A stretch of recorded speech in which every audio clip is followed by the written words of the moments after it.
welcome to Take Two Radio. I'm Pam, your host, and joining me today is my co-host, David. Hello, David. Hi, Pam. Are you as cold as I am this evening? It's not actually that cold because it's snowing, and you know when it snows, it gets warmer, but it's just horrible. I can't stand it anymore. I had a heck of a time calling into the show. It wasn't connecting right, and I have a feeling that it's due to this weather. So if by some chance I get cut off, just keep talking with our guest, and I will, eventually call back in, and hopefully that doesn't happen. So just keep our fingers crossed. We will. I got them crossed. Good. You do that. Yep. Well, we'll bring our guest on, and tonight we're so very, very pleased to have with us actress and now author Sharon Farrell. Welcome, Sharon. Oh, welcome. Oh, hello. I'm so sorry. I've never done one of these before, and this is really exciting. Oh, I mean, it's exciting because it's so, I don't know, it's like, I don't know how many shows are on like this, but this is the first time. I mean, I'm really proud of you. I think it's just great you're doing this. Pam, I think you're doing a tremendous job. I just love it. I think it's just great. So innovative. Thank you so much. Thank you. I'm so happy to do it, too, because I'd love to be able to find out more about our favorite stars and have others listen in. And once in a while we'll get phone calls. It's just it's so funny. As long as I've been doing this show, and David can verify this, the fans are afraid to call in. They get shy. They don't know what to say. You know something?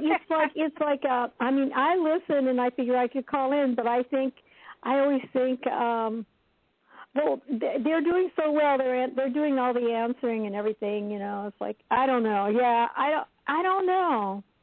I'm not sure why. I'm shocked. I'm shocked that more don't call in. But it probably is too. A reason like that. It is. I think you know what? They might think that they'll call in and they have to wait, and they'll always say, well, what is your question? And then people decide, whether their question is important enough. And it's like they get kind of like camera shy. Right, exactly. Yeah. I mean, if I called in and I said, I want to ask Carolina Sivas about something. I want to ask how she does something, how she picks her music, how she finds the music for her shows. And if I wanted to ask that, if I called in and she was doing the radio show, I would call in, and then what would happen? We would just take your call and say you're live on the air. If we were able to pre-screen it, we get the person's name. If we're not able to pre-screen it, we just give out the area code and say you're live on the air, and then, they go ahead and they talk. So it's not really hard, easy. Right? Yeah, I think that, it's like I don't think people realize it's easy. You know what I mean? Yeah, it's like after every, you're on the computer and you're paying bills and you're doing this and you're doing that, or you're calling one side or another side about things, and then they say, will you please take a survey afterwards? It'll only take 5 minutes. Well, 5 minutes is too much of my time. I would say deny. When I first started using computer, I answered everyone. I answered every one of those things. But, I don't know whether they really do any good, you know what I mean? Exactly. I mean, you have to wonder when things don't change. Let's say you call into Verizon and you ask them a question and you're on the phone like for 4 hours and they're like, they're switching you around. Oh, you have to talk to my supervisor. Oh, you hold on for 1 minute. Oh, I deeply apologize. I'm so sorry. I don't mean for you to have to be holding on the phone. And they go on and on through this huge explanation, You want to say, shut up. Don't you just want to say shut up? I've heard this before. I just called it. I went to pay my Macy's bill, and I got the same crap. Just tell me how much I owe, and let me give you my number. I mean, I'm starting to get really nasty on the phone with these people, or people call my house. If people call my house and they they're trying to sell something, I say, are you trying to sell something? I'll say, if you're trying to sell something, I have absolutely no money. I'm broke. I'm poor. Will you please send me money? I get so upset when I get these calls. It brings out the weirdness in me. I really get weird. I don't think you're the only one. Weird. I think we've all done that. I'm really getting weird. There's this press agent that I have known for just years and years and years, and I've used him before, and I always thought he was a really nice guy and everything else. Of course, he might be getting senile.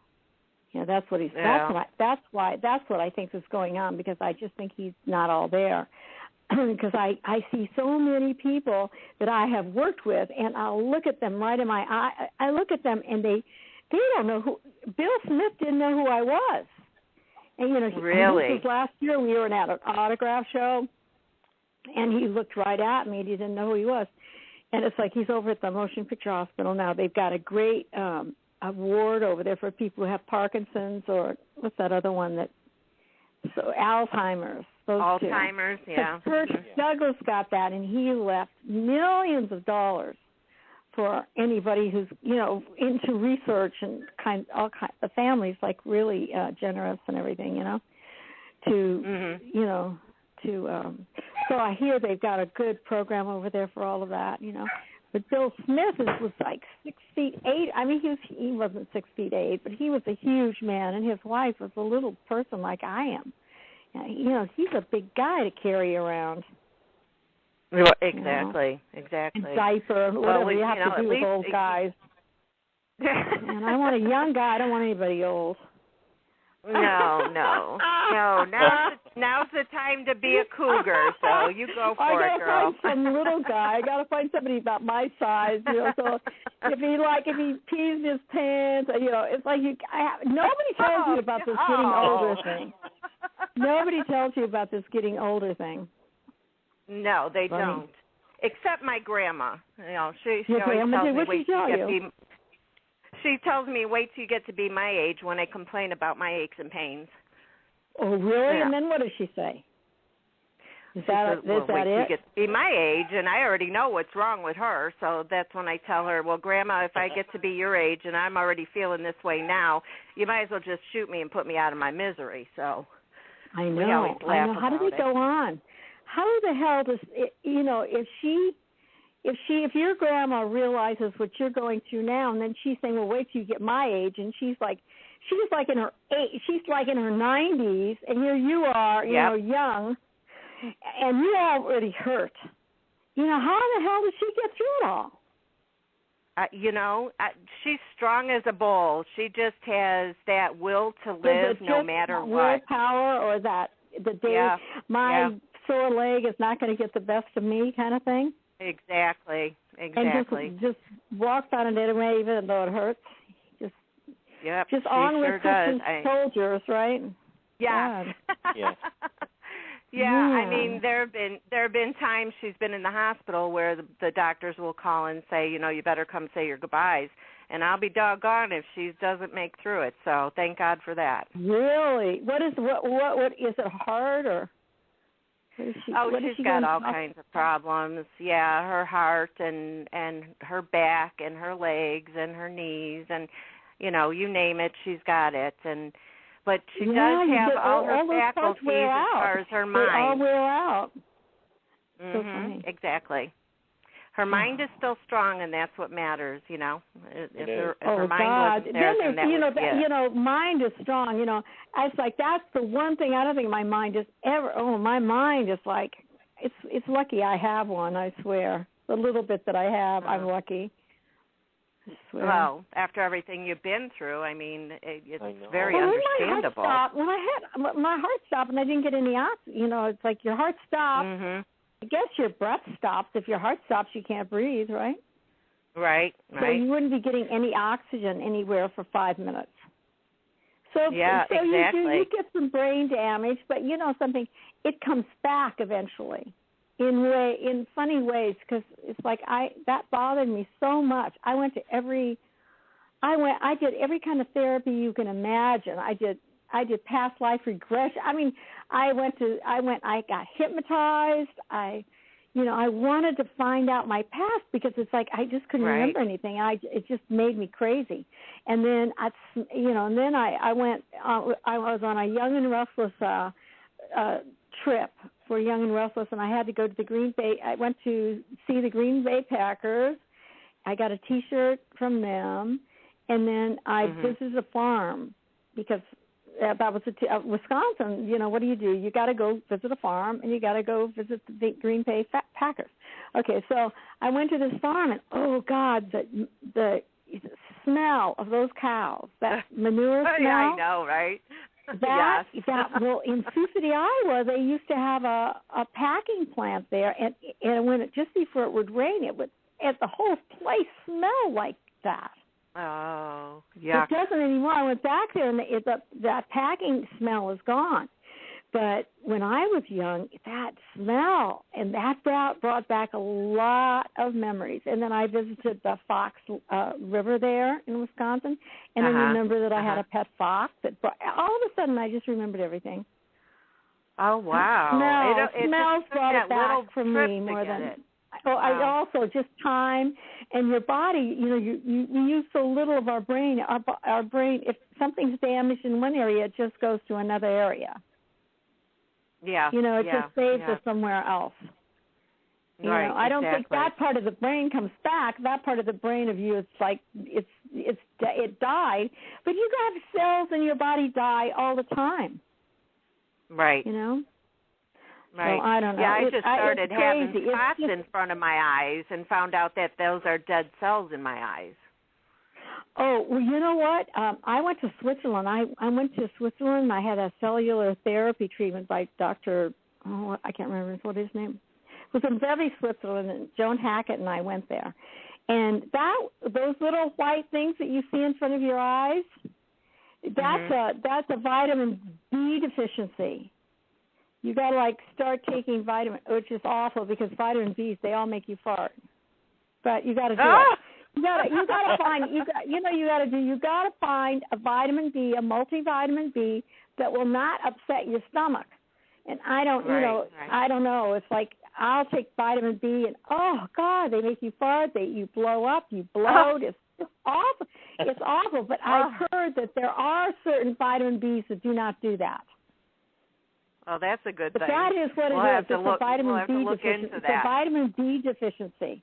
I mean, that's what this doctor in Switzerland said. And that was one of the. They gave us a whole list of tests about like how your body feels and if you're constipated or this or that and all this. And they took our hair samples of our root, samples of our hair. They took our spit. They took the poo-poo. They took all these bodily fluids and tested them, and they figured out like when you were going to die, what you were going to get, what organs were weak, and what things you needed. And they chopped up a fetus of an unborn lamb and gave you those parts. I had oh my God. I had iris, the fetus of the iris. I remember the iris, and I remember a few of them, but I know I had about 15 shots, but I do remember that I had iris because I went there and I was really, really blind, and I came back and I could see better, and everybody said that was impossible, that my doctors must have given me the wrong prescription for years, But my eyes were better. Well, you never know, They do testing all the time, so you never know. If nothing else, it's a vitamin B shot. It's a vitamin shot. Of course, I didn't know that they would be killing a pregnant lamb and they're taking her baby and her fetus of an unborn lamb, taking her. So they had to kill her to get that out, right? Wow. Kind of awful. That's I mean, I didn't think of it that way though. I mean, I didn't think of an animal actually dying, Yeah. A lot of times we don't think about that. It's like a pure thing because it's the unborn lamb, and lamb is one of the very few animals that is not. They're like immune to cancer, Mm-hmm. You will not find any cancer in lambs, and in cattle, they're just riddled with it, and so chickens are the worst. Really? But, it's like if you cook up those, if they are full of cancerous cells, you cook them up and you eat them, that's almost like a vaccination because that's what they do with vaccinations. They have the virus, they kill That's it, true. and then they put it in you. That's true. When you get your flu shot and stuff like that. Yeah, it's all probably, who knows? Who knows? I don't know.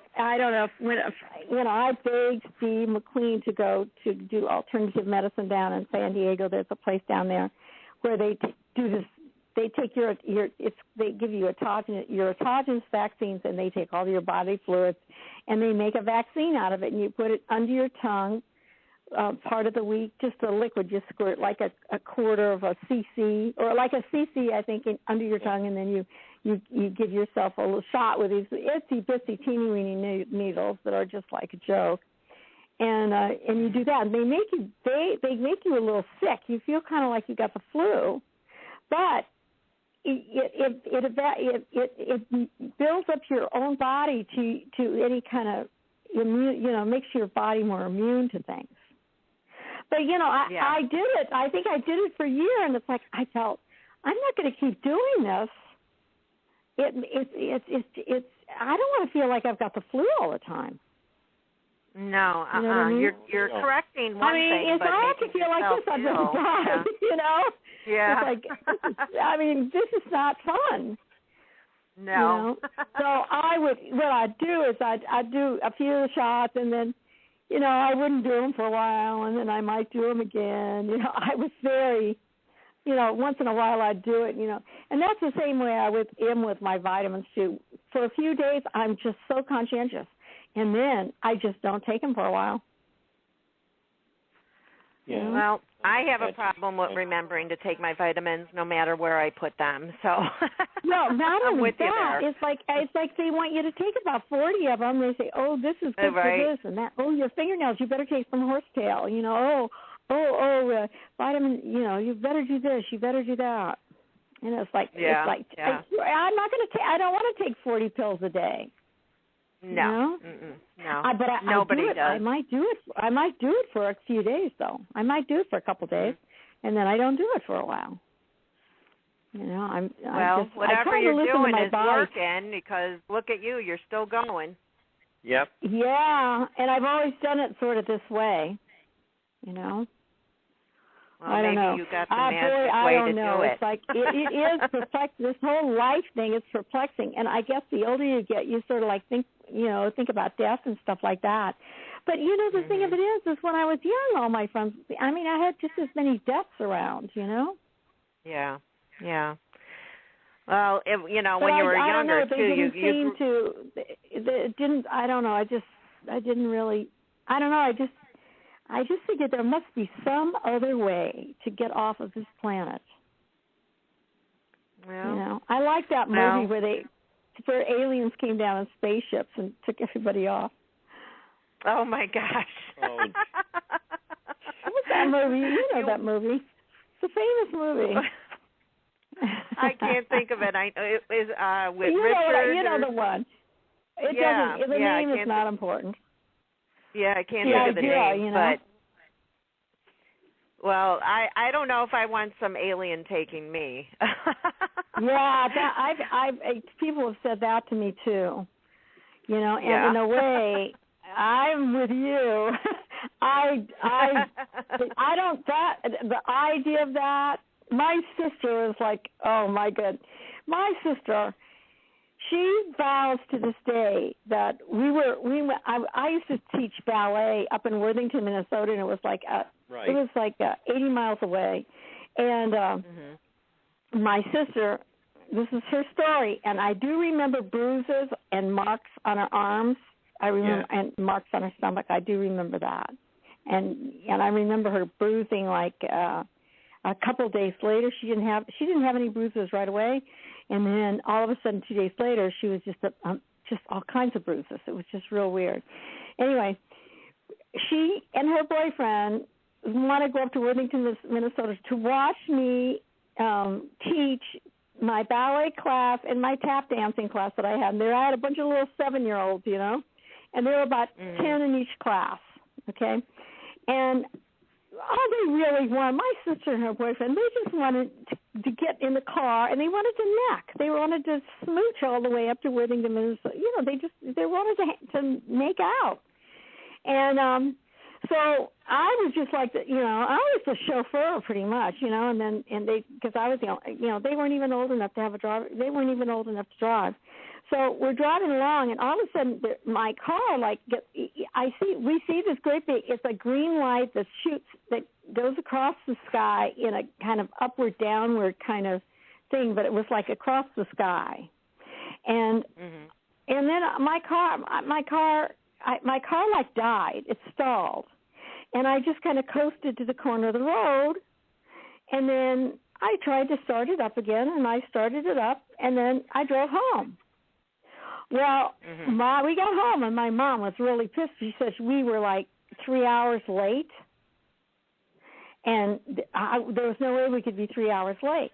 But my sister says that when our car had stalled, a thing landed, and these guys got out of this thing, and they took her, and they probed her, and they did all kinds of things to her, she said. And she had, she was crying, and she had, like, marks on her arms. She showed us marks on her arms and marks on her stomach. And, after in the car, when I just drove off, she didn't say anything. She didn't say a word until we got home, until our mother started, just going on a rampage, where have you been for 3 hours?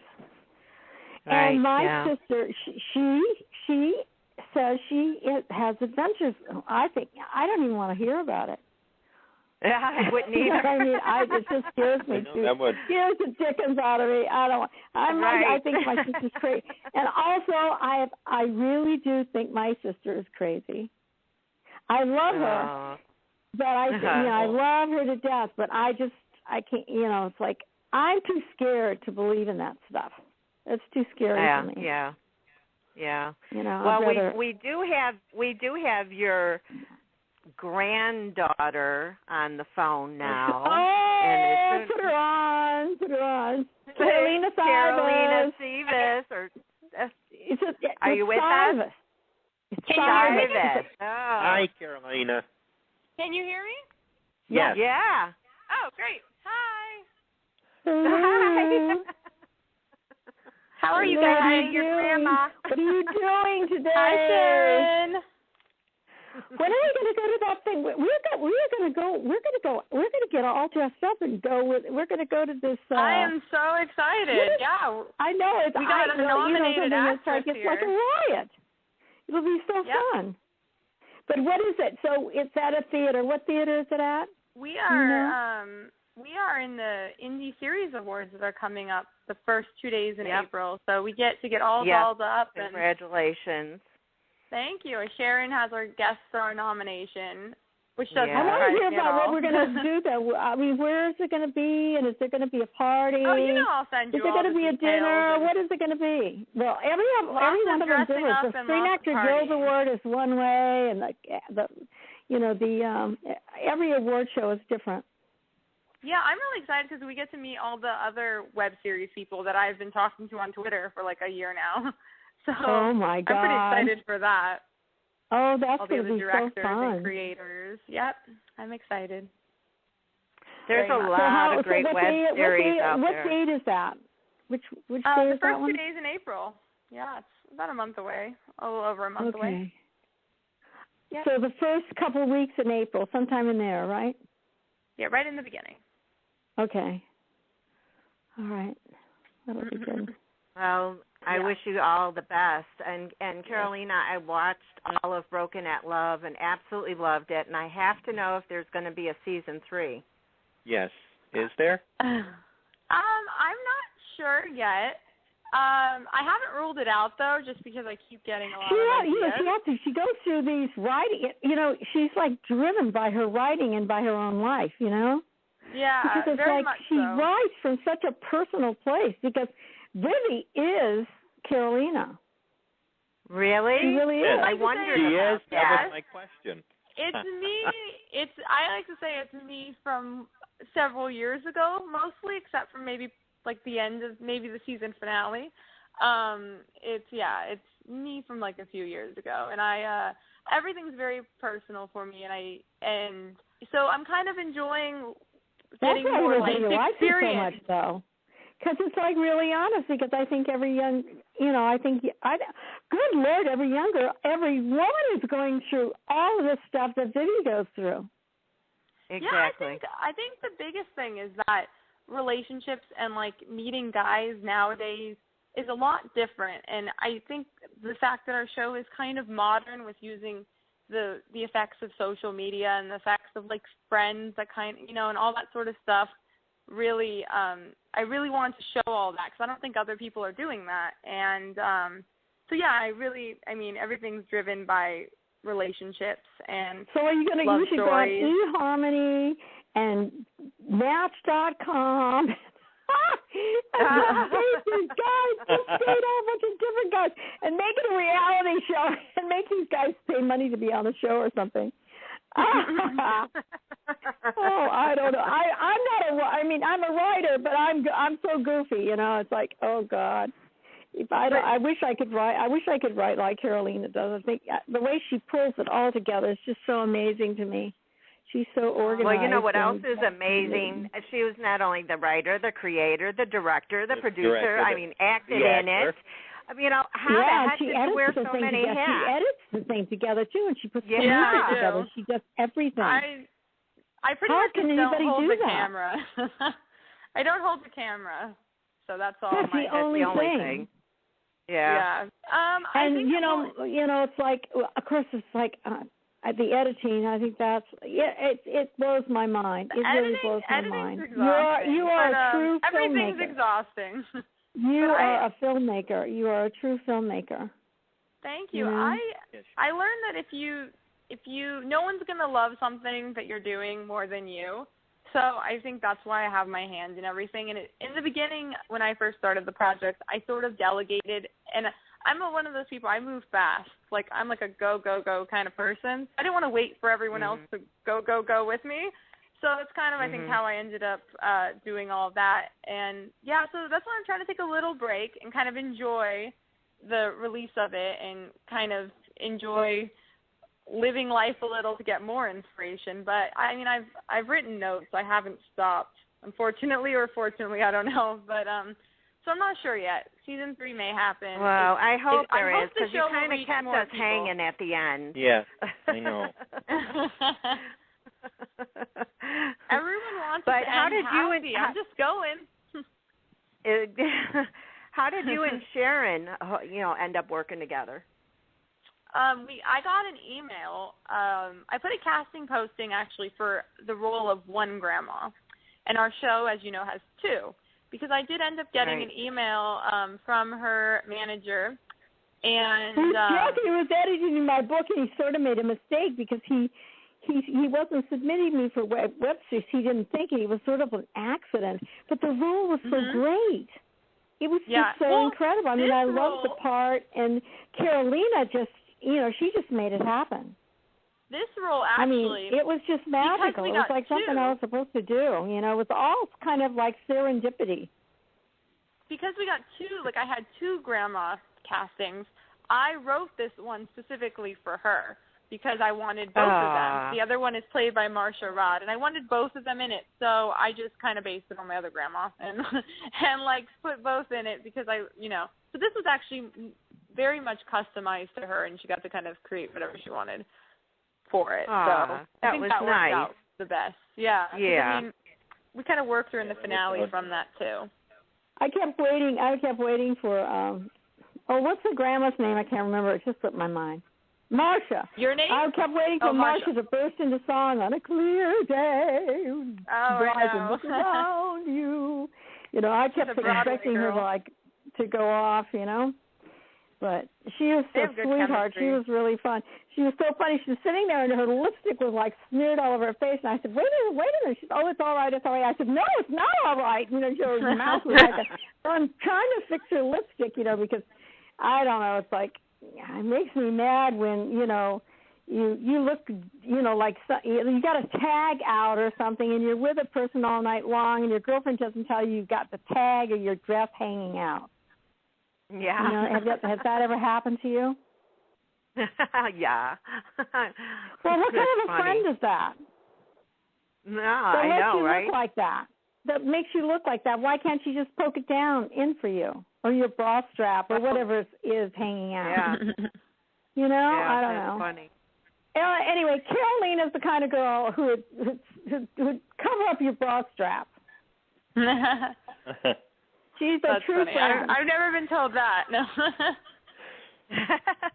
She's a true friend. She was like just kind and fun. She's fun to be around. She's just so smart, Oh, I can tell that. David, I think you had a question for Carolina. Yes, I did. Which one of the grandmothers is patterned after your own grandmother? Oh, they both are. Both of them. They both are. She's patterned after my after my dad's mom. The grandma I played, she just croaked. She just really died. Yeah, she passed away in December. She was kind of awful, but she was like very, very sweet to Ida at the end. Yeah, my mom. She never was nice to Ida. Ida is Carolina's my real mom. It's her real mom, Ida, and Ida is she's fabulous. She's a fabulous character, and but Marsha is this sweet, loving grandma that loves everybody, wants everybody to get along, and she's got this. Based on my mom's mom. Sweet, yeah, she's just a really nice human being. But my character, I don't know. My character is kind of. Well, she's a widow. She's lonely. No husband. So I get to be cheap because I'm a widow. I only got you this terrible present because I didn't want to spend any money on you, Carolina. I'm terrible. I'm a terrible grandmother. I'm the terrible one. But the terrible one did get to be nice. She got to be nice just before she died, and she died this year. Yeah. Well, I'm sorry to hear that. Yeah. So it was like really. I think I should have a funeral. And then come alive. Well, you guys have a are dream. much younger. You have a dream that your nasty grandma dies. Oh my God. Horrible. No, but yeah. They're obviously much younger than my actual grandparents. No, not me. You are. You're younger. Your actual grandparents, your grandma. Yeah, my grandma that passed away was in her late 80s. Oh, much younger than that. Okay. Than that. Okay. You have to keep it young for this industry, so everything's sugar-coated. All the grandmas, because I could really be a grandma. I mean, I'm not stretching it one bit. That's true. Yeah. So fun. Well, Carolina, why don't you give a short description of what Broken at Love is for our listeners and tell them where they can watch it and stuff like that? Oh, sure. Okay. Well, Broken at Love is about a college-age girl named Vivian Taylor, and she gets the rare chance to meet her celebrity crush, who is a very appealing bad boy tennis player named Olden Gregory. And what starts as her crush turns into a lot more, and she has to deal with the consequences of them kind of falling in and out of love with each other throughout the course of 2 seasons. And you can watch it at, it's on youtube.com/brokenatlove or brokenatlovetheseries.com. And also follow them on Twitter at Broken at Love. It's on Facebook too. It's on Facebook. Yep. You can go to Broken in Love on Facebook or Broken in Love Carolina Sivas. Carolina Sivas. And you I got can all that. friend if you her, go to our and then you can push buttons easier. It's easier to click on. Don't friend me, like my page. You got the best website, Carolina. Yeah, your our website is is great. It's so colorful and pretty and everything.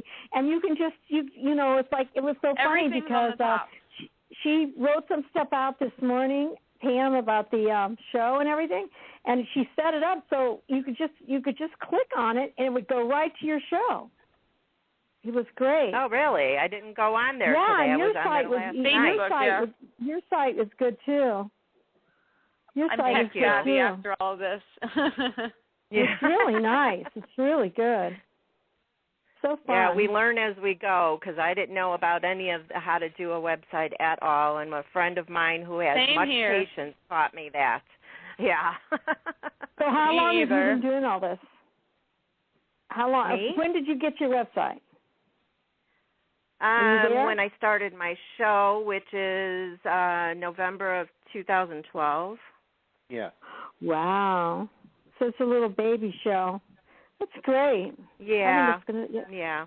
I think it's just going to be great. You gotta get it so it's like Bob Conrad has a show. You know, he was an old actor, and he's got it's a radio show, but you can it's on YouTube, and you can also see him talking.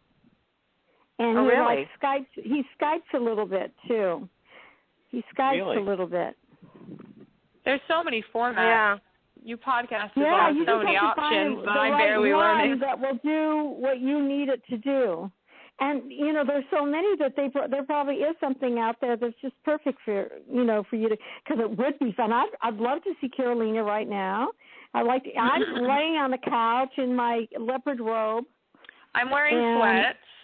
And Carolina's in sweats. There's no makeup on, looking very Italian. And yeah, I have no makeup on. Yeah, she has no makeup on. She looks better. She looks great with no makeup. She looks great. It's just like that Kelly gal went on the show the other day with no makeup on, you know. Kelly and the black guy, the white girl, and Kelly, and they have that TV show in the morning. Yeah. Those Kelly two, Ripa. She didn't wear any makeup, and she looks like she needed makeup, to be honest with you. Makeup probably always. But if you're playing somebody kind of down and out, or like if she were playing an abused, I could see her playing an abused woman. You know what I mean? Without our makeup, we all look like abused women. Oh God, women! Why do women need makeup and men don't? Men don't need it. It's terrible. It's not fair. A man did that during filming. That way he can make money. I always felt that way during filming. I don't let the guys wear any. I was like, you can just keep your faces as they are. We'll pile it on. No concealer. Yeah, and that's blood, why they look whatever. that's why those guys are so good looking, because they don't look like fruitcakes with makeup on. Yeah. You know what I mean? You know what's ironic is on an actor, and all of a sudden he doesn't look like he's And it's ironic because they're the ones who are worried. Like, they come to me and they're like, "Oh, I look like my under eyes look." I was like, "Oh my gosh, no!" Like, they get worried. Really? We've had guest stars that, yeah. That's like, so no, funny. The guy, she has to babysit those guys that are on the show. They're all big babies, and they have to have her attention. Yeah, that's funny. very true. That's very true. I would say that 95% of those guys you had on there were really good looking, so I don't know what they're worried about. Yeah, well, that's the perks of also being a casting director. Gorgeous, but God, and they all look like they were like, really together. But then if you got to know them, they were like kind of fragile and screwed up. Damaged, poor men. It's like, can you imagine? And probably every man is damaged in some way. So even an ugly one, So you might as well stick with the good-looking ones, right? Exactly. That's so funny. That's our love advice. You got to get something out of it. That's our love advice. What does he look like? Yeah. They're all damaged. Just pick the prettiest damaged one. That's my character. I'm shallow. Right. She's not like that. Carolina, you're not like that. But my character I'm a little is. Shallow. I'm shallow when it comes to I'm a little shallow. So, did you have a great Valentine's Day? What did you do? Who's the question for? To anybody that had a great Valentine's. No. I did an interview on Valentine's Day. What? I did an interview on Valentine's Day. I went to see. Oh, we're both talking at the same time. Go. You say, it's your show. Gosh darn it, I shouldn't be interrupting you. All I said was I did an interview on Valentine's. That's it. I went to see Gravity, and then we went to El Cholo, which is like a real old Mexican restaurant. That's over on Western, and then they just opened another one in Santa Monica, and the Mexican food was just great. They make the best margaritas in the whole world. And then we went to see that Gravity with Sandra Bullock, which I thought was really. I thought it was going to be. I already saw it because they sent me the screeners of it, and I thought it was going to be so great because I thought on the big screen you'd really get some. You get visuals of Earth and. It was so claustrophobic. I didn't even feel like I was really in space. I don't know. Really? Yeah, because there weren't any spectacular views at all. At one point, I didn't see it. Says, "Well, he says something like, "Isn't this beautiful? Isn't this beautiful?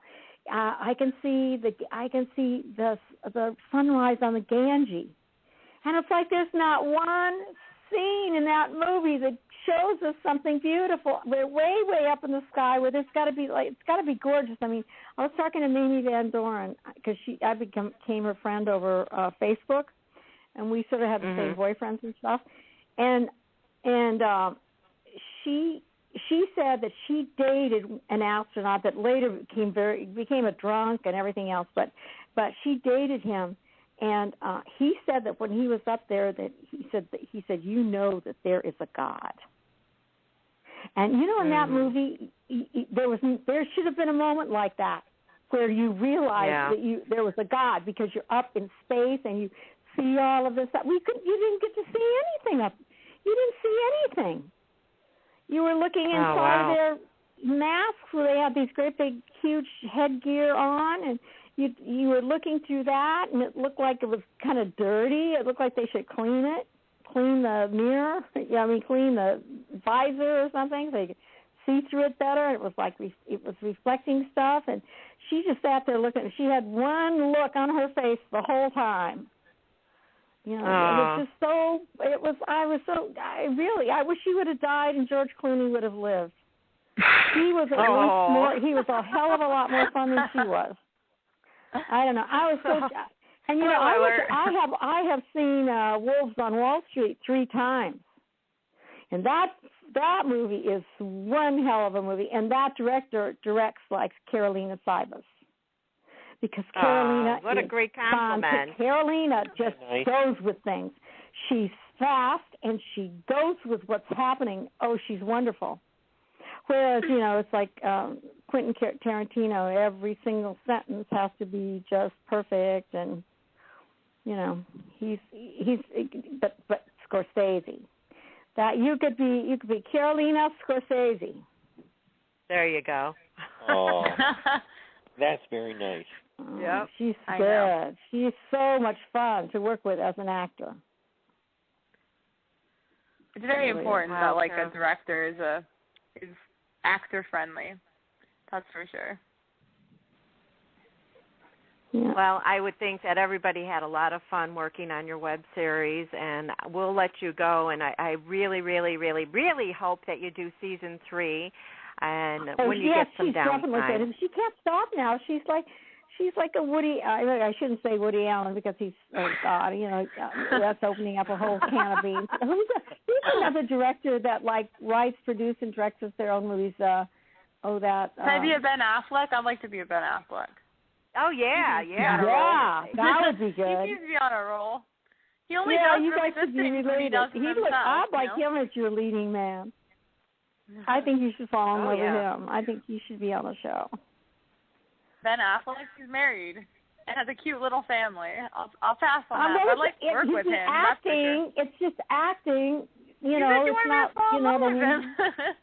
On the show. Oh, well, you never know with Sharon. She's always looking for them. Well, you never know what's going to happen in life either. Well, thank you so much for having me call in. I'm so You're glad welcome. you guys enjoyed the show too. Oh, I'm so glad you did. That was so fun. It was so good. Yeah. And in a way, it might be good that fans don't call in because sometimes they say, "Well, where do you live?" Hi, how are you? What are you doing? Yeah, well, they don't normally ask where you live. No. So I'm thinking of the messages I get on Facebook, I guess. Oh my gosh. Okay. Well, Hi, Carolina, I wish there? you the best at the Hello? Indie Series Awards. Award. Are you on? Thank you. Have a great show. Bye. Bye. Good night. Thank you. Bye-bye. Carolina, are you there? No, Carolina hung up. Oh, okay. So how did it go compared to like all your shows and stuff? Was it okay? I'm sorry, say that again? How did it go compared to all your other shows? Was it okay? Yeah, we're still live. Yeah, we're still talking. We want to talk about my God! I thought I was supposed to hang up and say goodbye. Oh my gosh! No. I was just letting Carolina go so we could talk more about you because this is for your show. Why don't you tell the readers about your book, which is called Hollywood Princess from Sioux City, Iowa? Well, I wrote. It took me 4 years to write this book, and during that time, I was in a relationship. At first I didn't. I started out writing it myself, and then I met Jesse, and he became my editor, and lover, and everything else for the next 4 years.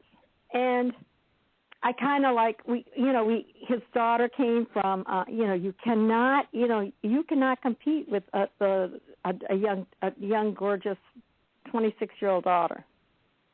So he moved out of here so fast, and those guys are living together, and they're making up for all the time that they didn't have when she was a little girl, because he and his wife had broken up, and it was a split family and all that. So he and she are living together, but in a way it's really great because it really gives me some space, Yeah, because when you're living with a man, you got to cook for them, you got to have a dinner ready for them when they come home, and you got to wait on them hand and foot, and and you probably get a foot massage, but there's dishes to do and stuff like that, and then a little TV, and then lovemaking, and then bed.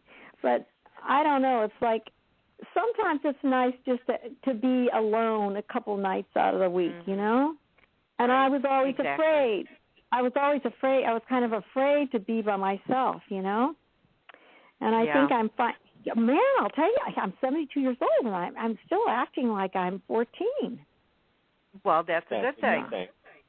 Well, I don't know. It's like I should know more about life and how to work it so it's not so it's like just kind of flows along and everything's fine.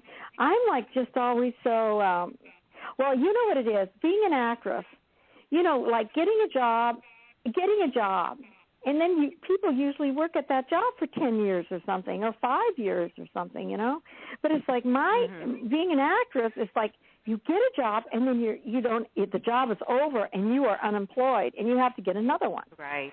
So it's like it's very tumultuous, because you're like at the best job in the whole world, and then all of a sudden you're unemployed because your job is finished. Yeah. Yeah. So it's like true. It's like crazy. And then, of course, when I did Hawaii 5-0, I was in Hawaii for almost a year, so that was nice. So I've had some time, and also the-young-and-the-restless. That was a time where I had a job every day. I didn't have to worry about finding something else. But I don't know. That's the one thing that's bad about being an actor or an actress. That being, like having, just having the world at your feet, and then all of a sudden just being dumped, and nobody knows who you are because you're not working. That just happens. Exactly. Like that really can happen to actors, and it happens all of them. It happens to just everyone, but at the same time, when you're going through it, you're just like, you're just kind of devastated anyway. Even though you know that you're going to get through it. Everything's going to be all right. You're going to get another job, but in the meantime, you feel the opposite of all those things. Right. It's yeah. so weird. Well, I mean, because you lose your job over and over and over and over. I don't know how actors and actresses do that. Live with that on a daily basis. I know. Versus, it's awful. Us common folks that work at a job I'm getting every day. getting ready to do a film down in San Diego, and are it's you? like, Good. yeah, it is. It's a real good part and everything, but I have to go topless. I have a topless scene. Oh. Topless. I'm a grandma, and I'm burying my husband. My husband. I don't want to go to the funeral because I don't want to hear. Oh, well, I'm so sorry for your loss. He was a good man. He lived a long life. All this kind of. I don't want to hear that. I don't want to go to the funeral. So I just told my niece and my granddaughter to get in the car, and then I just drive to a bar, and I start dancing and carrying on and getting drunk and all this kind of stuff. And making out with her boyfriend, it's a really good part. It was first called Nana Goes Bananas, but now it's morning pick me up, like morning. But it's I say morning pick me up. Anybody want a morning pick me up? And the camera's on my back, and I'm just nude. The back of me's nude, and I swing around with this picture of Bloody Marys, and I say, anyone want morning pick me up, and I'm topless, and it's like I don't know, I just topless, this topless stuff, this nudity in movies is always, and yet our bodies are just our instruments, it's just another thing we can use to portray something or other, But I mean, it didn't freak you out. I feel like when I'm they a little said you had to for go this, topless? It's like I've been through this already, I can't imagine anybody telling me to go topless in a TV show or a movie or anything. Oh my gosh, I don't know how you guys do it. I know it, and they were, and I am her grandmother. I have been married for 50 years.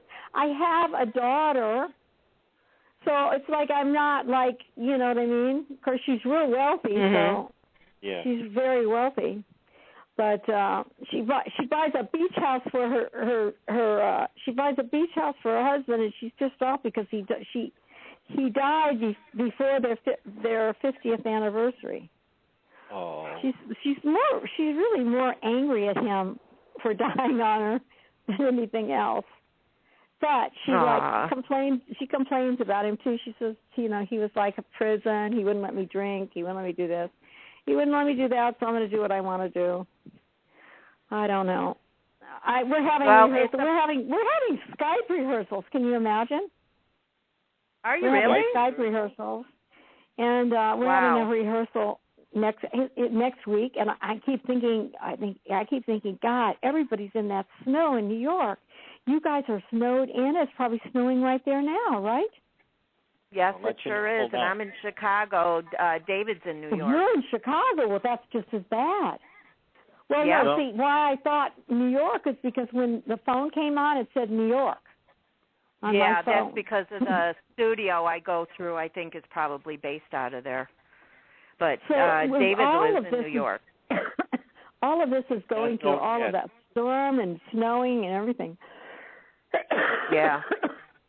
Communication is really wonderful. Tell us, I would love to hear more about your time on Young and the Restless. Yes. I mean, how was it being Young on and a Restless show? was wonderful. Young and Restless was so fun. You were either worked in the morning or the afternoon. That have all your scenes in a lump sum in the morning or afternoon, even though your scenes might be throughout the whole thing. So you only would work half a day, no matter what. And if you came in the morning, you'd go to makeup. Makeup was, they'd do your makeup and hair and stuff. And then you'd go to your dressing room, and then you'd wait there, and then they would do a walkthrough, and they'd just say, on this line, you move here.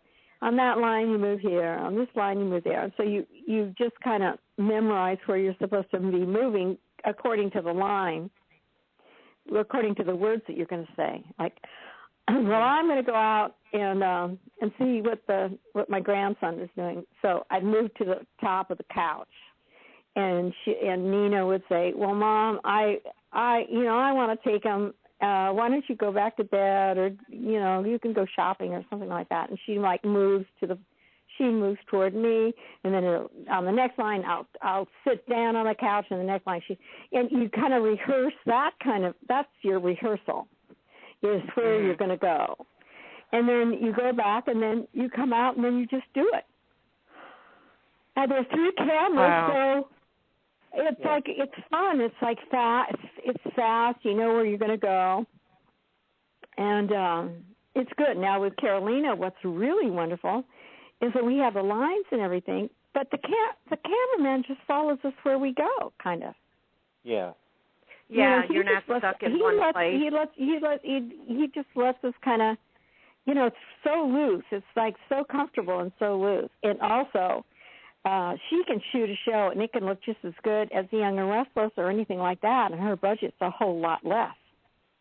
Oh, yeah. I mean, her budget is like, it's like, she's got a budget that you'd choke on if you heard what it was, because she knows how to do it. She just does it for just so little money, and these people are she's spending like a few thousand, whereas they're spending close to $500,000 a show. Right. You know what I mean? That's so true. Yeah. I know the web series have to make their shows on a few pennies, but they make it work. That's some intelligent, money-wise people good that writing. can put out the best stuff. It's like the people who can write and produce are the ones, Mm-hmm. Yeah. Later. It just pays off later. Oh, I can't hear you. It just pays off later. Well, I don't know. That part I don't even know. I don't even know how it would. I don't know. I guess with advertising or something. I don't know. I don't know how. I don't know how I don't know how anything makes money. I mean, I know. They like the big shows and stuff like that. They get. The people, they buy spots, for advertising. Right. I guess advertising is what gets it on.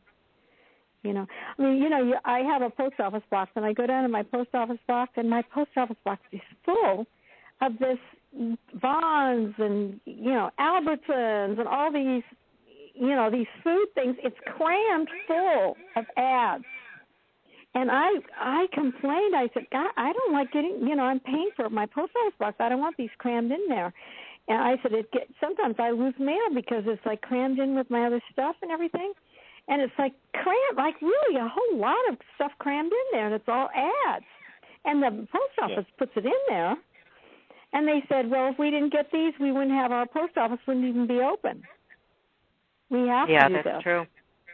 Mm-hmm. So then I kind of understood, Exactly. I really thought that, and I even wrote to each one of them on each ad. Somewhere there's a thing where if you write, you can take your address off and they will not bother you. And there were like 15 or 16 of these that I wrote to, but they never did it. Yeah.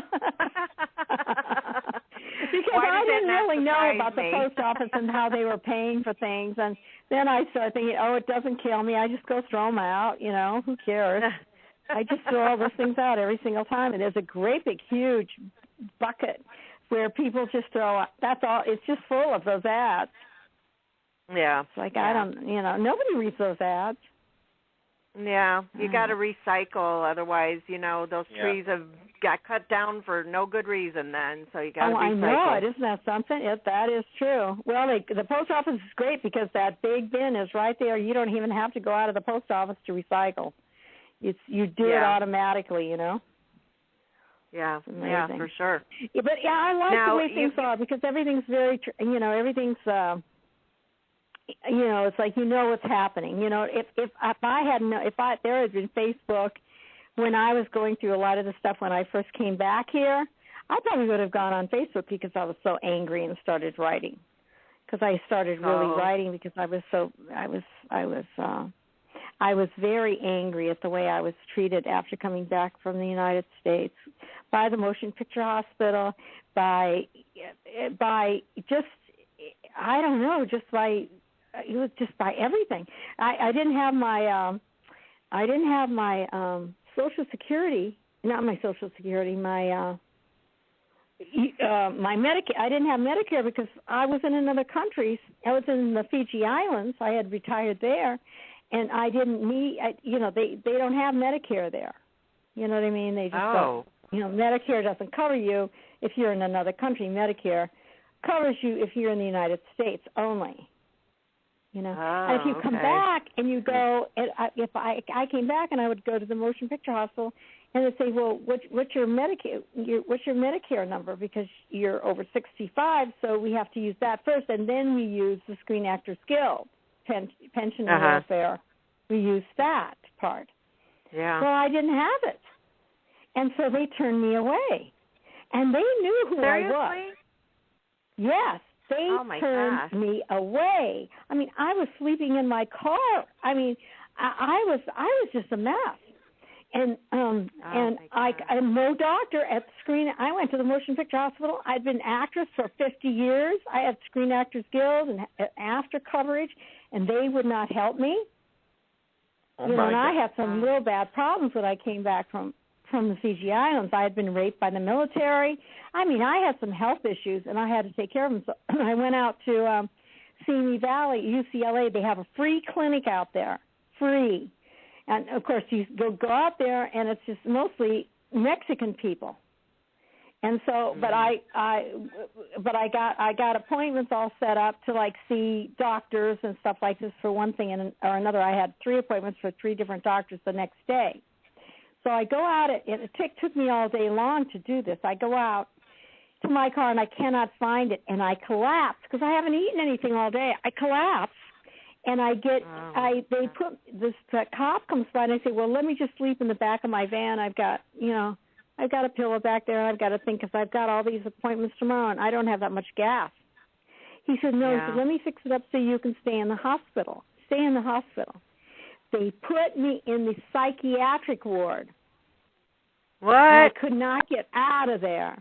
They took off all my clothes, and I was put in a box with a window, and I was nude in that box with no clothes on. They took all my clothes away from me, and they had me sleep on this thing. It was like I thought I'd died and gone to hell.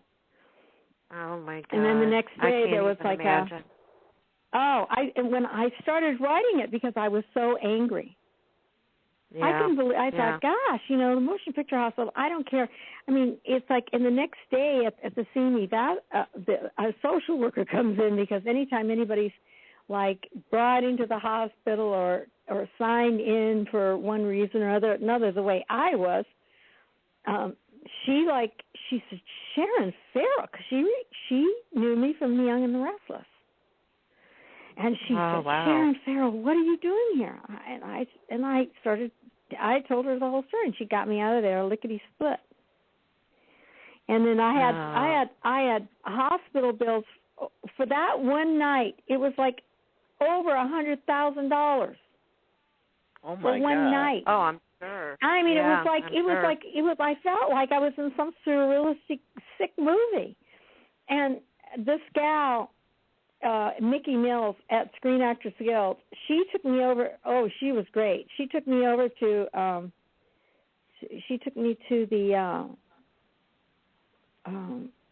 there was an office, the Social Security office, and she made sure I got my Social Security. And I had been taking buses around town, and I couldn't get anywhere. And she did it in 15 minutes. And she got everything. This woman got everything all straightened out for me. But it was really awful when I was at the Motion Picture Hospital. And those people knew who I was, and they wouldn't help me because I didn't have the papers I needed, and they knew me, and they turned me away. I don't know. I didn't like. I thought that was just awful. Yeah, it's like nobody should have to go through that. If you have filled out the right forms and if you've got, that's who you are. It's like. Yeah. I mean, people in this nobody country take should better be care of treated their like animals that. than they do their friends or people. I mean, you look on Facebook, what do you see? A bunch of little animals, pussycats and stuff, and dogs, pictures of dogs and pussycats. Right. You know? And it's like it's starting on TV. Every commercial you see now, it's got animals in it. Oh, I know, and it breaks my heart. I mean, we're overwhelmed with it. I mean, and I don't like to see dogs and cats dressed up in clothing. I think if you've ever had a dog or cat, they do not like that. It's really abusive to dress a dog in like an outfit with a hat, with a rubber band and glasses and a cigar. You can't do that to dogs. It's not nice. No. I have to admit, I have a sweater for my dogs because they're little Yorkies. No, and you don't. They have to when they go outside. It's too cold in Chicago to go out like that. Oh, my poor dog comes in shivering, and they're only out there a couple minutes. Chicago and New York, it's something else, but you know what I'm talking about when they have little bows and all this other stuff. It's funny though. No, that's for the winter time, just because my dog will come in and she'll be shivering. She only weighs 5 pounds, so I got to have a Yorkie. Oh, they're so cute. But they don't have much meat on them, and their fur's kind of silky too. It's not like It's not like wool. Yeah, it's more human hair than it is pet hair because I'm allergic. It definitely is. It definitely is. And that, of course, if you have short hair, and then if you have long hair, short hair, there is a difference even if you're a human with the kind of heat it keeps on your body. You definitely. Yeah, and their long hair definitely helps in cold weather. Yeah. But then it's a lot more maintenance, so I keep their hair short. Yeah. And then just put a sweater on them to go OUT, so. Yeah. But anyway. Yeah, that's a good way to keep them clean and everything else, too. Yes. I was going to ask you mentioned about Hawaii Five-0. Have you watched the new version of it on TV? Yes, I watched it. I like it.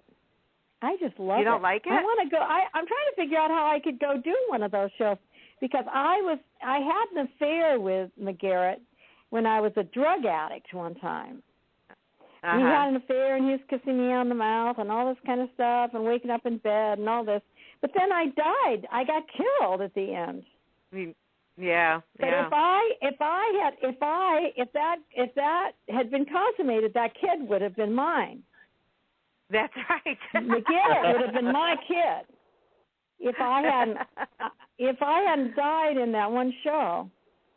Yeah. Because I was like an addict in that, and we had an affair. Yeah. And he's kind of quirky, and that's probably why he's so quirky. Mother had too many drugs in her system, Oh God.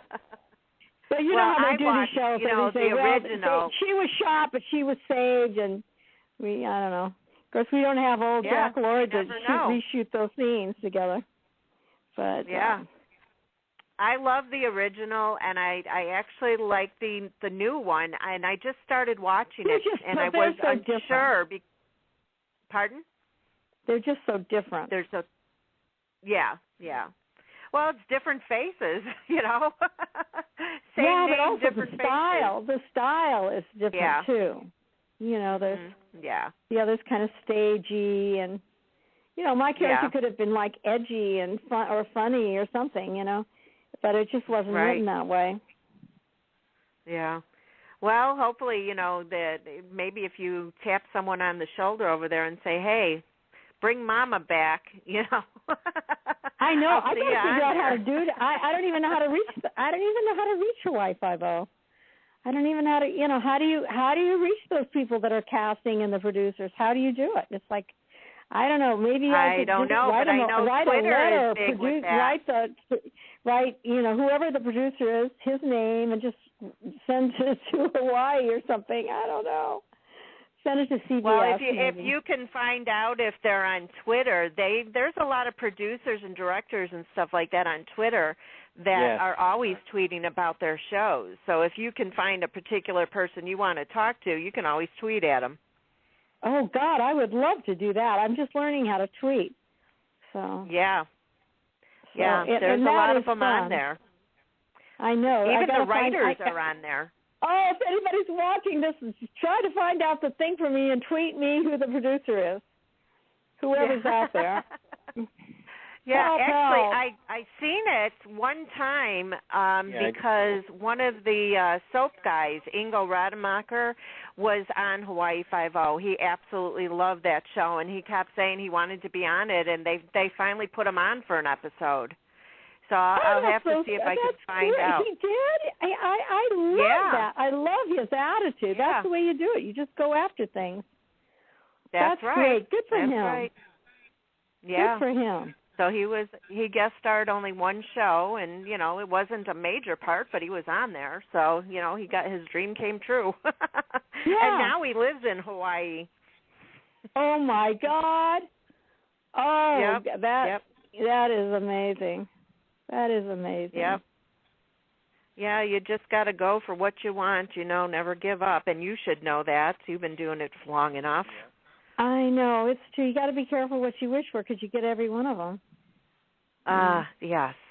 And you some really may not be as pretty as what you thought it was.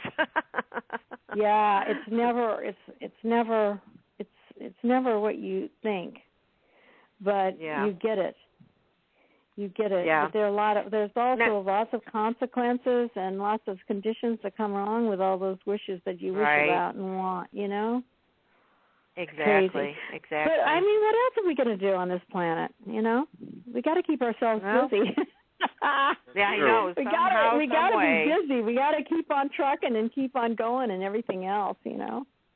Exactly. You know what I'm going to do. How do you think that Hollywood has changed since you started acting? I don't know how anybody would even do it now. I really don't. Really? If you're young, I guess the best thing to do is just stay in school and go to a college with some kind of acting degree or something and do play after play after play. And if you're good enough, people will help you get to your goals. Yeah. That's true. Yeah, that's true. And I don't, because I just don't, you couldn't do it the way I did it because I just, even the way I did it, I went and I was dancing. I was dancing in Colorado, and I was dancing there, and then I got a job to do a show in New York, and then I got to New York, and then the show closed, so I was in New York. So what I had to do is I had to get a resume. Had to make a resume, and I had a person who would help me that showed me how to do that. This choreographer and his wife were helping me, and they said, I had to get pictures, and I had to get a phony resume, and I had to get it around. But you could get variety, and you could look up what was casting, and you could walk to those theaters, and you could audition. You can't get an audition I don't know how they don't do that anymore. They got apps for that on your iPad and that if actors Wanted or whatever. It's called. Yeah. Yeah, there's Actors Access and there's LA Casting, and you send your picture to them, and then they look at your picture, and then they decide if they want to see you. Everything's electronic, which is kind of good, but it's I don't know. I think it would. I think you have to. I think the best way to do it is if you could go to school, and if you love acting, the more things you learn. If you can learn to tap dance, if you can learn to play the ukulele, if you can learn to play the piano, all the things that you can do, you got to like work on all those things as an actor. Singing, dancing, playing an instrument, trampolining, all these things will help you as an actor later to work. Horseback riding, you got to know how to horseback ride. It's good to be able to sing and play the piano. It's like those things are like tools that you can use, and they will get you jobs where they won't they'll see you and they won't see somebody else because they don't know how to do that. Right. So those are special skills. The more special skills you can get, you start out young, and usually people who are actors and actors, they know right away what they want to do. Mm-hmm. And you just go for it from the time you're really, really young, and hopefully your parents will help you, help you pay for your college, or if you can win a scholarship to college where there's a good theater scholarship thing there, get into right. a lot of cool, starts in kindergarten, start doing plays, every play you can do, and you just keep doing them all, Yeah, sounds like great advice. I don't know how, and there are a lot of older people that are getting in there now, like doctors and lawyers. They have retired their jobs, and they've decided, I want to be an actor. I've got a lot of money. I can do this. So they will go to these workshops and stuff, and you see them in there, and they're like blue collar workers that have worked their whole life, and now they've decided they want to act. Mhm. Yeah. And they go to these classes and stuff, and you sometimes see them, and they're really, half the time they're not really very good, but they've got a lot of drive, and they're smart because they've been lawyers or they've had jobs. And, actors, a lot of actors, me anyway, I don't know. I did get a real estate license, and I have written a book, but I'll tell you something, I'm not as smart as some of these people who are starting up now. You got to be like Carolina Sivas. I've got to have a website like Carolina Sivas's and yours. I've got to, there's so much stuff that I have to do, so much work I have to do in my career that I did not do before at all. I just acted. Well, don't you have a website? Yeah, I do. Yeah. I do have a website. But I don't know. I haven't learned how to generate interest and aliveness. You know what I mean? Like some websites are kind of like dead websites, and some are living websites. You know what I mean? Some are like active, happening websites. Your website is a happening, active website. Some people are they're just boring, and they're just like, nothing's going on. And I have to learn how to do. I have to learn how to do that, I guess. What you do is that, if you update your website, if you put something new on there, you have to put something out on social media to say, hey, look, like when I put on there, look, I have an upcoming guest. Go take a look at my website, listen to the previous podcast of somebody that you wanted to hear. Take a look at the website. You have to create interest. Yeah. That's the only way to do it. Yeah. So I'm working on that thing every day, believe me, and I've got more than one website. It's like you don't have time for anything else. It totally consumes you. It totally consumes you. Yes. But I don't know. It's like something we're going through right now. Everything is done that way. So. We are out there, and we're available and stuff. So. Yeah, well, once I would say, do you have your resume on your website? Yeah. Tweet it out. I have my resume on there, and it's like, I'd like to get your show on there. I'd like to be able to have a thing where somebody could listen to your show. I mean, they could listen to my show, but they could listen to all of your shows. It with just pressing a button. Like I've got a button on there for Carolina Sivas, and it goes somewhere where you can see all of the shows. You can see my show, but you see all of them. Well, there is a link that I could give you for that. Yeah, that you can put I gotta on get there. that. I want to do that. I want to because I think that this networking and this kind of thing really, really helps.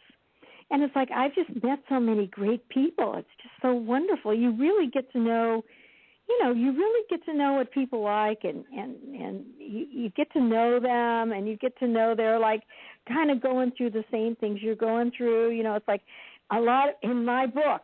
I've gone through a whole lot of stuff. I mean, my heart stopped for 5 minutes. I died 2 times in my life. Right. I was raped in Fiji 2 times. My teeth were all broken out.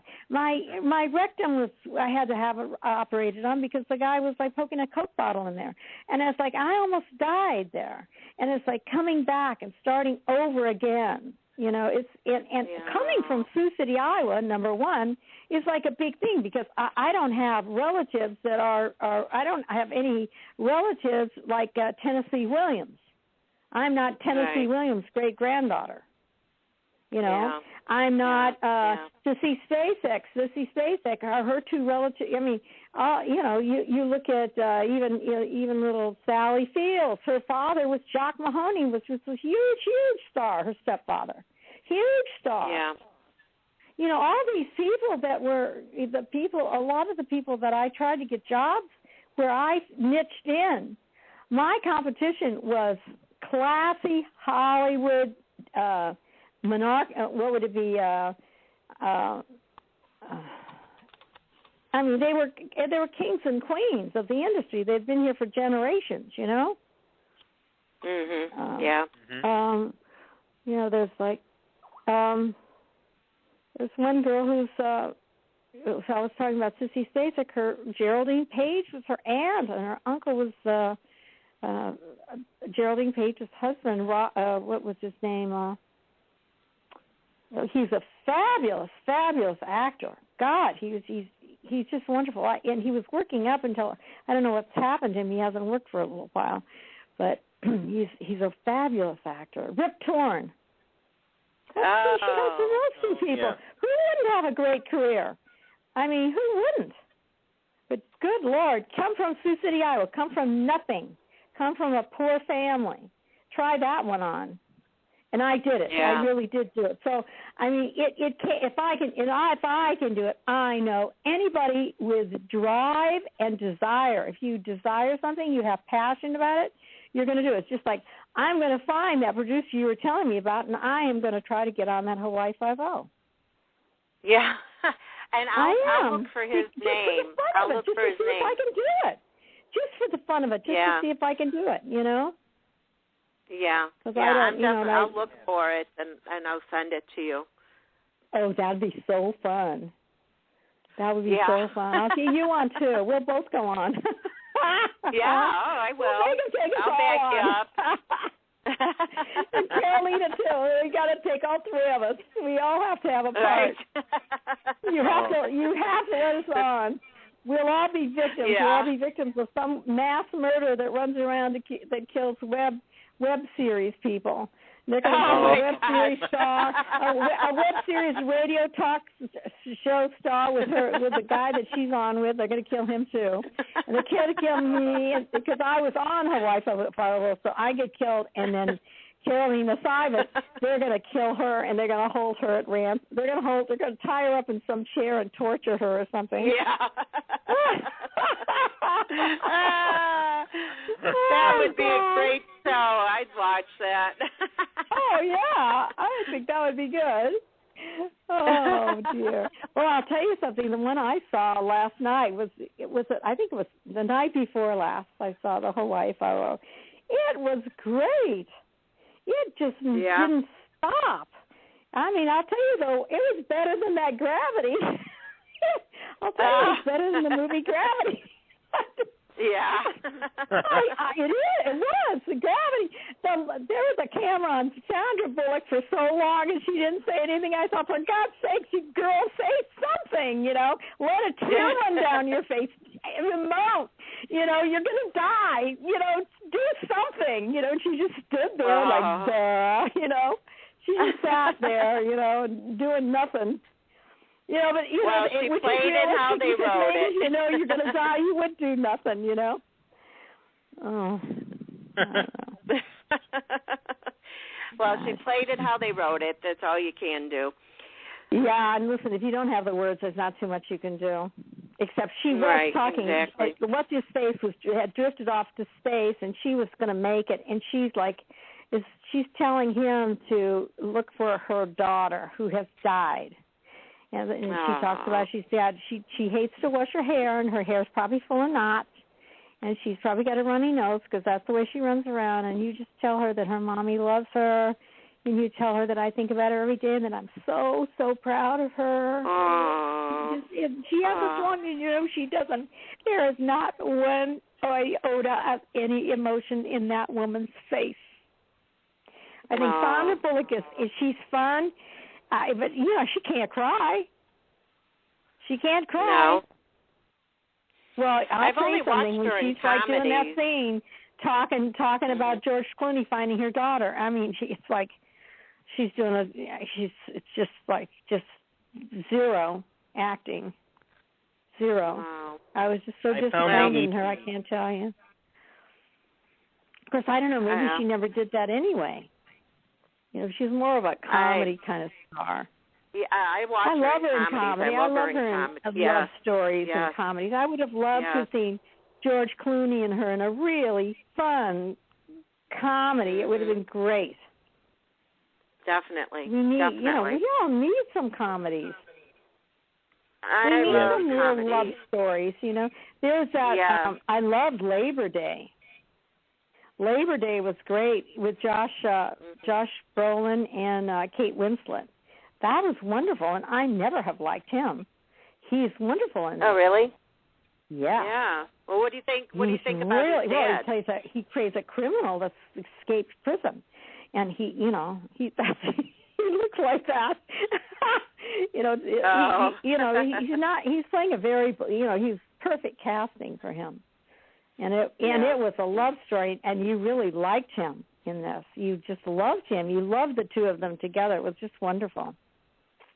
Yeah. I like that. That's another movie I have to catch up on.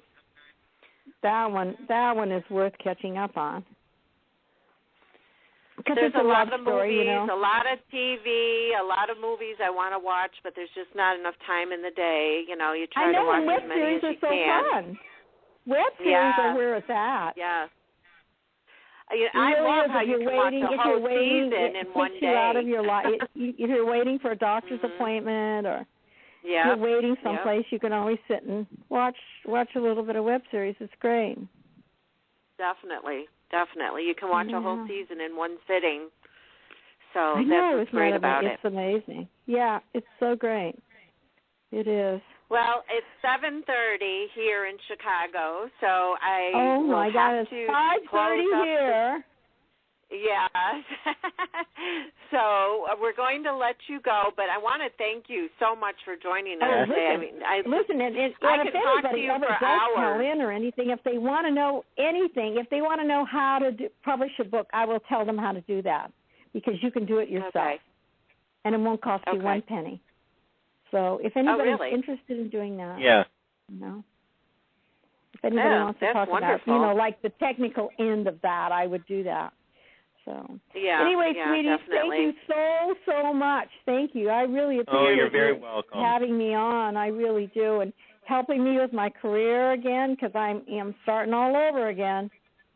Yeah, we'll help in any way we can. It'll definitely be our pleasure.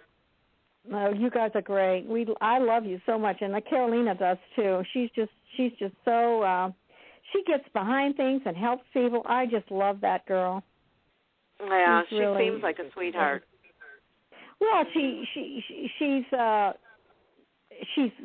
just has a lot of passion, and she loves the business. Yeah. You got to do your work. You can't just sit. A lot of actors and a lot of people just sit around and say, "Okay, well, here I am." Hire me. Give me something. Give me a job.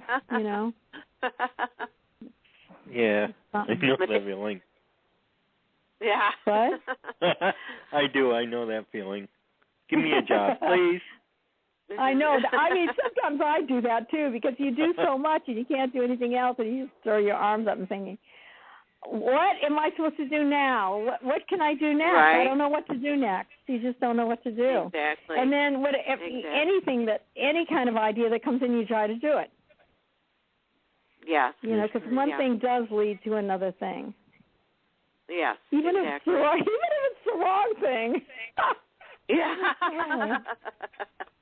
Well, no job is too small as long as you get paid for it and you enjoy what you're doing. True. That's true. it. Oh, thank you for saying that. Thank you. Because that's what I've always thought. I've always thought that. I've always lived by that.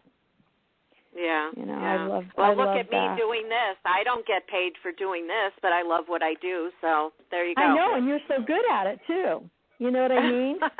You're really good at it. Thank you. And sometimes the people that get picked and paid to do the radio show, they're not good. No, they're not really any good. They're not as good as you. So you're your own producer. That's right. Thank you, yes. And they rule now. The producers rule now. You rule. Is that it? Yeah, that's what they say. I'm finally in the right job. I'm finally in the right category. Yep, that's it. That's a big start. That's it. You just have to get paid. We'll let you go. Yeah, exactly. Okay, I know. Wouldn't it be nice? I know. I think we should all be subsidized. I think we should be all subsidized by the government. I think the government should subsidize us. They should all pay us, $1,000 a week for just trying to be artists, you know? Exactly. I'm all for that. That's one way to really probably ruin the world, right? Oh, God, that's all our government needs is to take care of us, too. But, you know, we kind of feel that way because we work so hard towards our goals. Exactly. Yes. Exactly. I couldn't agree with you more. But we'll have you on again, and I will go ahead and pimp out your book for you on Twitter as well. Oh, yes. Get that sucker out there. I will. I have it on my website on the front page right now, but I'm going to move it over to the author section with all the other authors that I have that are actors. So we'll get that out for you. Okay, sweetie pie. Talk to you soon. Okay. Thank you. Bye-bye, guys. Take care of yourself. Bye-bye. Okay, yeah, you too now. Bye-bye. Bye-bye. Bye. Wow. I mean, talk about interesting. We could have gone on for hours and hours speaking with her. I mean, she's just done everything, and good and bad and ugly. It's just, my gosh, what she's been through in her life. It's just amazing that she's, still standing here with a smile on her face and going, putting herself out there. God help her. Oh, my God. And I think he did. Yeah. Yeah. Well, I hope so. Any little way that we can help, I'm all for it. We're here to not only talk to them and get other, fans to hear them and stuff like that, but also to help them in any way we can, like with their books or their next movie or their web series or, whatever, to do as much promotion as we can for them. So that's right. Thank you for sticking with me for an hour and a half, David. And I'm very grateful for that. I have to admit, I really didn't stick with you for all of it. I had to go down. No, I'm teasing you. Oh, Lord. No, but TMI. But, yes, I was here. We don't want to know that. I was here. But I didn't get... Yeah, I didn't get disconnected from the weather, so that's a good thing. I want to thank everybody who listened, and look for the next upcoming guests on take2radio.com. That's with the number 2. I have somebody for the 24th that is pretty much confirmed, but I'm not going to go ahead and give the name out until I have 100%. It's like 98%. Oh.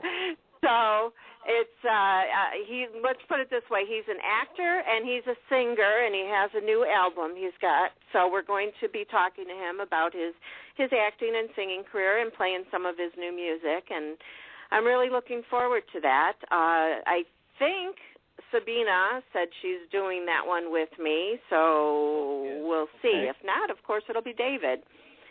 And we'll go from there. But just check the website, and you can listen to the previous podcasts on there and, check out all the different things that are on there. Follow us on Twitter at Take Two Radio and Take Two Radio Crew.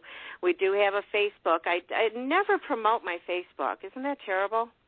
I mean, I put things on there daily about what's going on in the soap opera world and the entertainment world, but I just don't promote it. I don't know why. It's just one thing I just forget to do all the time. We're on Facebook. Yeah, we're on Facebook, Take Two Radio. You'll find us. We're on there, I promise. So, and with that, I'm going to say thanks, everybody, again, and check back to the website and our Twitters to find out who our next guest will be. And thanks again, David. You have a nice, warm evening, and we'll talk again soon. Thank you. Oh, you're very welcome, Pam, and good night, everybody. Stay warm. Okay, sounds good. Bye-bye. Bye.